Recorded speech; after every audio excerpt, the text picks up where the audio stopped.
Today's episode is brought to you by Pathlight. Pathlight is an award-winning performance intelligence platform that supercharges your frontline employees' performance with the real-time metrics and coaching they need to succeed. Head over to pathlight.com to request a product demo. That's pathlight.com for a demo. And now, on to today's episode. Welcome. I'm Ramon Icasiano, Chief Customer Officer at Pathlight. And today on CXperts podcast, a podcast by operators, hosted by operators for operators, I'm blessed to have an amazing guest today, Matt Price. Before we go in our backgrounds, let me tell you a little bit about my experience. I was early on at Verizon, Zynga, Netflix, Earnin, and so I've been blessed in being able to help small startups become household trusted brands. And with me today is someone with just similar experience around building customer trust and engagement and experience is Matt Price. Looking at his LinkedIn, it's just amazing, truly.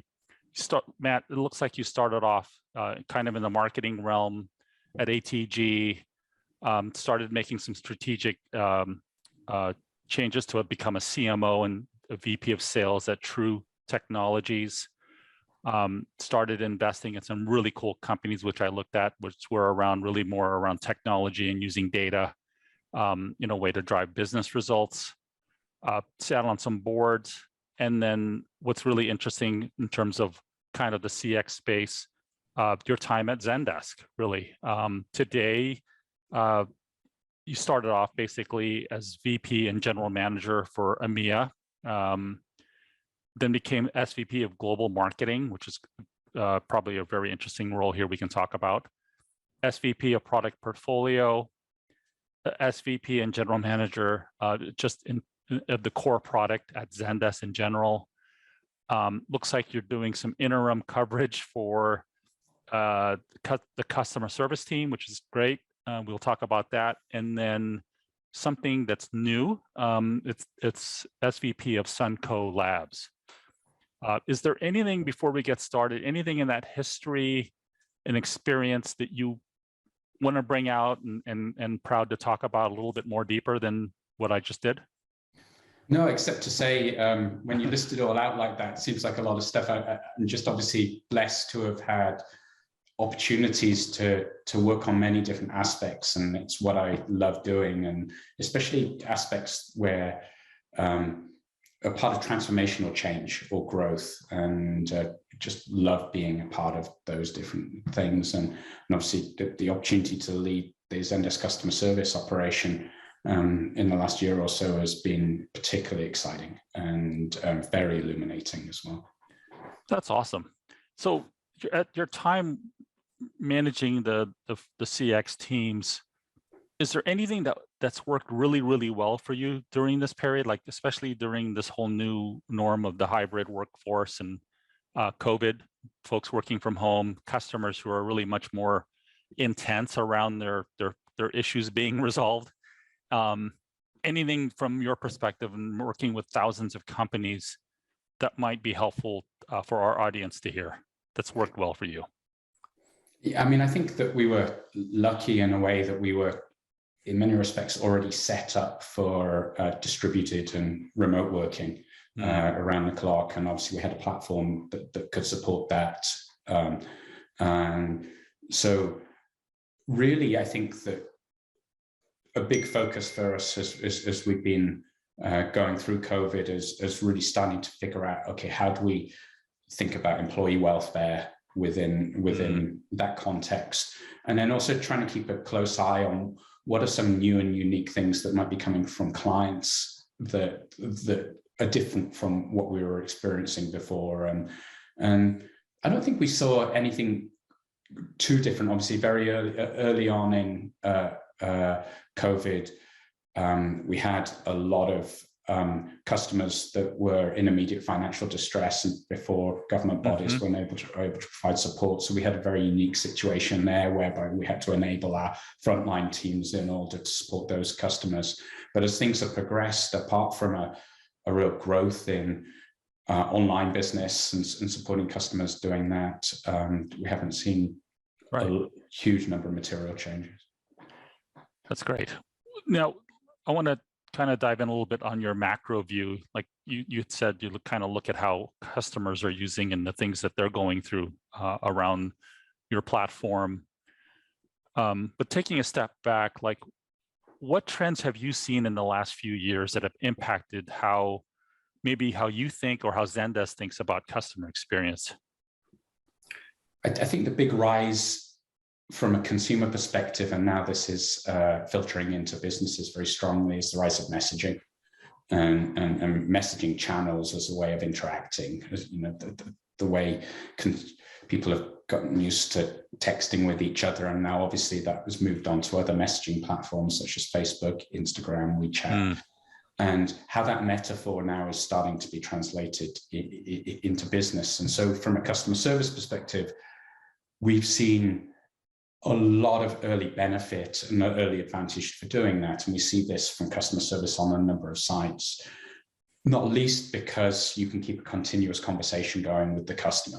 And if we think about the things, the tenets that are very core to customer service, about trying to respond with context to a customer query, trying to be where a customer is, trying to respond at a rate that matches the customer's priority or matches their urgency, then messaging is really very, very good at doing all of those things and delivering a continuous stream of support context into the business.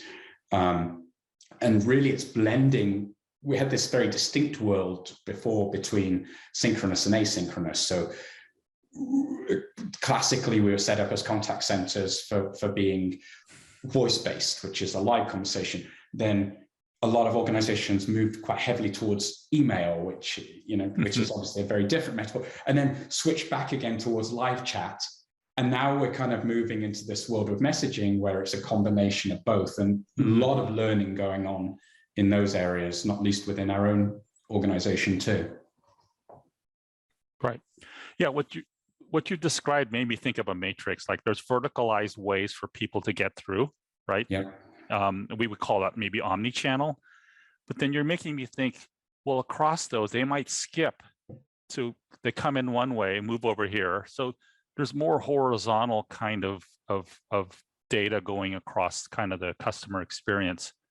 Now, so technology is driving a lot of that in consumer demand, but I want to focus a little bit on, as a leader or as a manager of a frontline team, how do you think what skills do you think, if I'm a leader, someone in your shoes, managing kind of that verticalized input plus the horizontal complexity of all these channels, what skills do you think the frontline teams or managers need to be successful in that hyper fast, hyper intense, technical, complicated environment?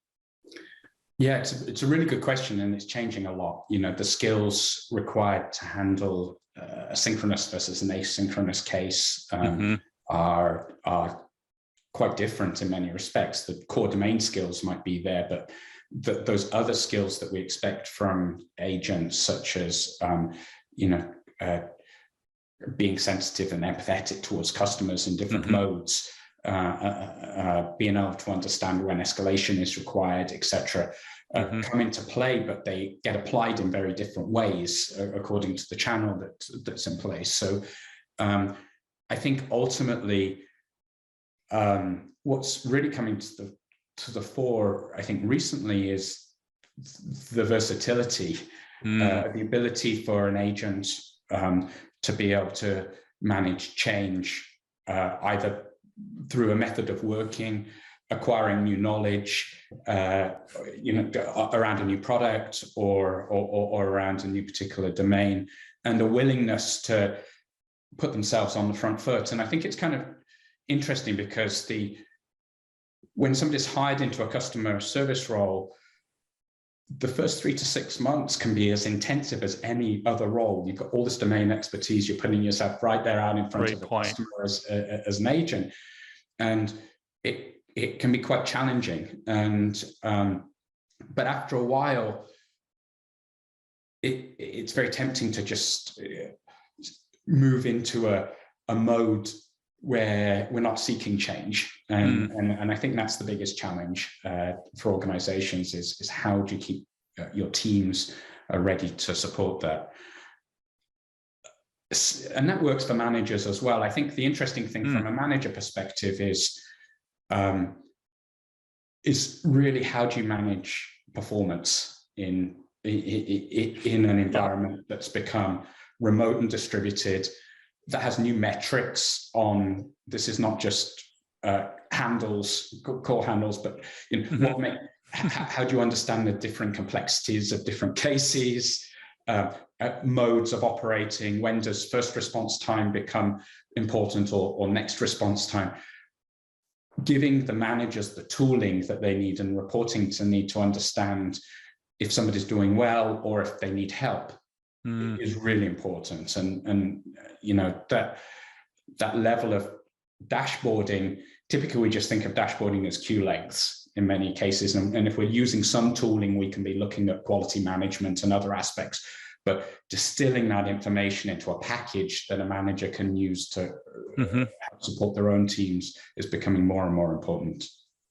Yeah, as you know, Pathlight, that's why we were born, right? Is to solve that exact problem. Is helping teams, you know, at scale, drive the proper business results through engaged and well aligned teams. But how do you think about empowering and enabling managers to be more impactful in this kind of matrixed, ambiguous realm? I mean, I know you probably see a lot of companies in that same scenario. You're probably no different in a lot of ways, but just curious from your perspective, being an operator yourself right now, and then also working with other folks around and empowering and enabling managers in kind of to be more impactful in their roles.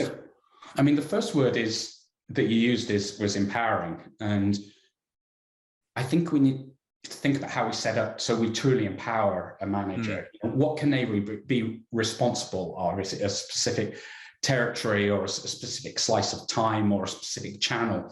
But can we make it such that they really own something and they can measure how well they're doing in owning that? And if we can empower managers to do that, that's important. I think we talked a little bit before about escalation, putting in empowering managers to handle escalations and empowering them to escalate further or not.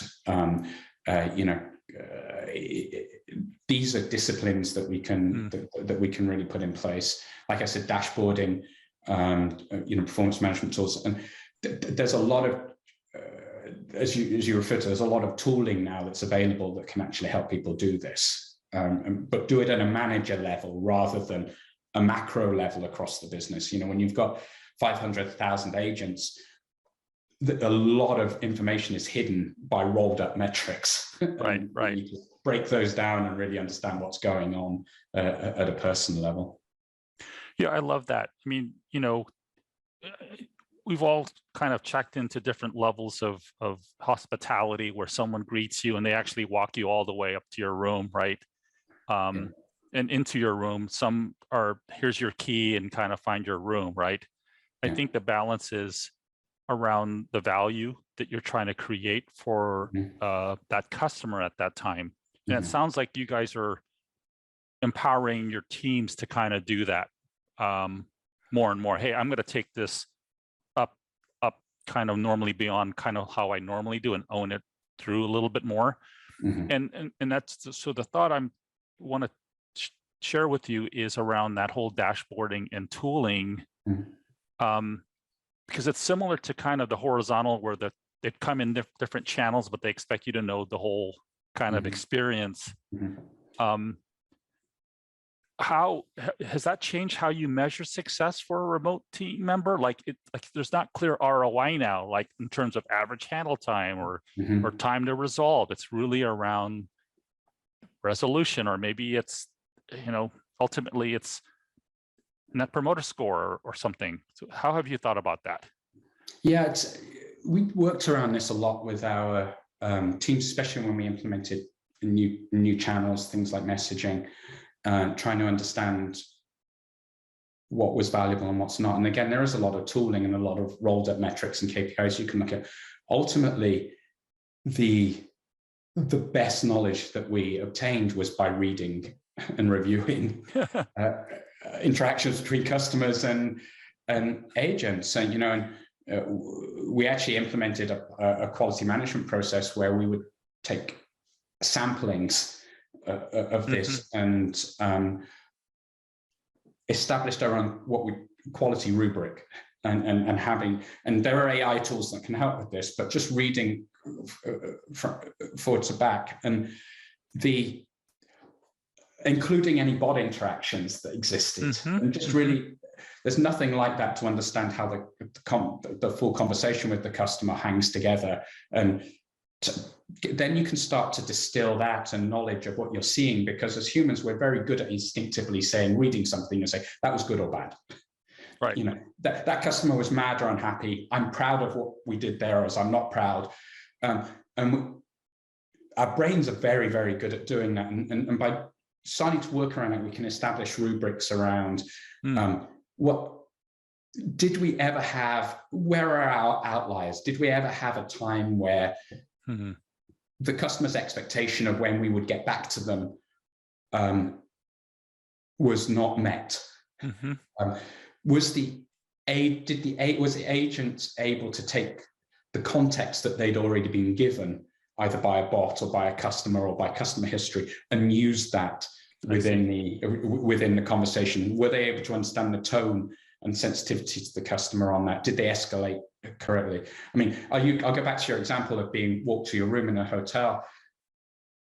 Sometimes you're tired. You don't want to talk to somebody. You really don't want the 15 minutes to guide around the minibar. But sometimes, actually, if you're on feeling like you want to explore things, and you do want that guidance. And the simple thing there is understanding context. I think the challenge working across channels is, in order to understand the context, you need to know who the customer is. And one of the biggest technical challenges to solve is how do you authenticate that customer? How do you actually figure out who they are when they come in through different channels, and how do you do that for as little impact as possible to the customer? Once you've got authentication in place, then you can start to open up those sort of options. I mean, I think for our listeners, what I love about this particular point here, it's, we have a lot of information processes and systems, but Matt, what you're saying is you grounded kind of the whole example around actually believing and trusting the customer's feedback through going through the most basic tickets and actually seeing from the customer's words. And so I don't want to discount for the audience how important it is, regardless of what industry you're in, what channels you're trying to, like the value of actually going through tickets, randomized and seeing kind of, did we actually even capable of resolving this? Did we overstate and under-deliver? Is there some sort of thing? So there's truth in that. And so embrace that truth, even though it may be painful to hear, just go through the process. I love that example. Around the whole, and this may be related to what you're doing now. I want to kind of peel back what you're doing at Sunco Labs a little bit. And to me, there's lots of data points and a lot of kind of integrations with systems, and there's, CX leaders are going out and buying verticalized tools for their CX kind of management. Is Sunco going to be part of the kind of the contextualizing some of that and around messaging, or what? Tell me a little bit more about Sunco Labs. Sunco, or Sunshine Conversations at Zendesk, is a multi-channel platform, and it can be used in two ways. We use it ourselves to integrate into Zendesk Sell and Zendesk Support to provide the multi-channel capabilities that allow a customer to come in and get a support inquiry, or allow salespeople to work across multiple channels. But because it's a platform, it can actually be used in many other ways. And what we firmly believe is, in the same way that the web browser transformed commerce, the conversation window or the conversation interaction is starting to redefine the way that customers interact with businesses, for some of the reasons I described earlier, not just from a support interaction, but just from a a way that customers can interact with businesses in the way they want to. And I'll give you an example. A customer of Zendesk using Sunshine Conversations is Four Seasons. And Four Seasons, if anyone's lucky enough to stay there, is they have an app, but you can also message them. And you can just be in your room, you can say, can you bring me a pizza, please? And they come back and they say, well, do you want pepperoni or not? Or can you help me with, can you help me with ground transportation? Or can you, I need some more towels. And the experience there from a customer perspective of not having to pick up the phone, sustaining anonymity, being able to just message from anywhere, whether they're actually on premise in the hotel or off premise, is incredibly powerful and a very strong customer experience. And they're really starting to pioneer and look at the ways that works, not just from a service perspective, but how they can use service from a revenue perspective as well. So for example, if I make a booking, they can ask me if I want ground transportation. That's an additional service that the hotel can offer. Within a conversation stream, I can just say, yes, please. And they can ask, what flight number are you coming in on? And I give them the flight number, and then they confirm the flight transformation. So what Sunco Labs is all about is we're working with companies and brands who are really trying to push the envelope of where messaging and conversations can go from a customer experience. And we're working with them to design new types of customer engagement and customer experience, hence the conversations and the labs. And we really just see this as very early days, in the same way that early days of e-commerce was agency-based and people are trying to figure out how best to sell people online. We feel this is very early days for messaging with regards to customer relationships. So incredibly exciting opportunity for business and myself. In the Four Seasons example, it's almost, because everyone's on their phone, they always have their phone with them. It's almost having that with you always. Like you said, I might be checking in 2 weeks early, 2 weeks ahead of time. You can start, there's an opportunity to start talking with that person, Exactly. And the conversation can be at the pace and of the customer. So I gave that example of booking ground transportation. What a lot of concierges have to do at the moment is they'll receive the booking, and I'll either send an email that gets lost in my inbox, or they'll give me a call. The call can be inconvenient, and it's highly unlikely that I've got my flight details available at that particular time. So a conversation metaphor is an incredibly powerful way of carrying on that conversation with a brand. The challenges for the brand on the back end is, how do you manage that when you might have to deal with shifts or different languages or different properties? So something we're looking at a lot is, how do you manage the scale of messaging for an operation that has many different skills? And really, with this, from a frontline perspective, it just adds more context around who we're dealing with, right? It adds richness, and I think it sounds like Sunco Labs, for being kind of early on, but really the brands that kind of think about extending their engagement beyond kind of how they're actually being used at the time really can build kind of a more lifelong relationship, emotional connection with their clients. That's awesome. Good luck to you there. I'm really excited about kind of what you're going to be doing there. To kind of close it out here, just one kind of lighter question, but is there an interesting or memorable personal customer experience you've had, either as a customer or as kind of a leader of the frontline team, that you kind of might be interesting to share with the audience? Yeah, I was just going to go back to the Four Seasons example, actually, that we used. I was lucky enough to stay at a couple of their properties, and that personal concierge experience was a game changer for me. It's what got me interested more in getting involved in trying to figure out how we can use this rudimentary messaging capability as it is in many cases at the moment and expand that out into other operations. I have a young child. I made a booking. I said, oh, please can I have a crib in the room? They came back, yes, of course, Mr. Price, what's your son's? You know, we're looking forward to meeting you. What, a boy or a girl? So it's a boy, isn't it? You know, his name's Sam. And they said, yeah, we'll take care of that, no problem.